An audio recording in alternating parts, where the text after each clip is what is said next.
safar men muxlibga qiluvdi, o'tirmadi. Birinchi shu o'tiradi. Lekin meni savol bor-da. Aka o'tirardilar-da. O'zlar chidolmay Qara. o'tirdi.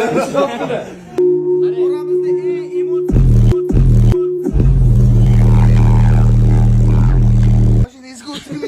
eng Nimaga?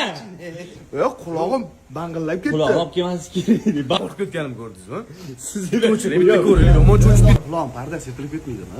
Quloqni pardasi yetilmaydi xolos. Yo'q, lekin men nima yetiladi? A bond forever and beyond.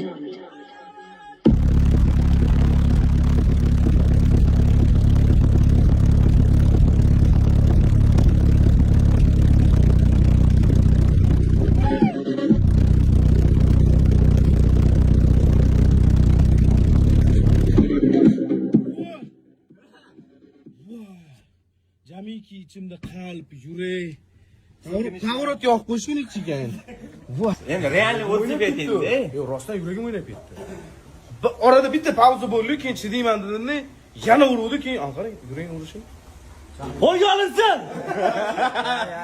Bo'l, yumshoqroq qo'ying. Cho'chga men o'zgarib qoldi-yu. Yuragim ko'tarilmay qoladi. Bas Brothers tamoga xush kelibsiz.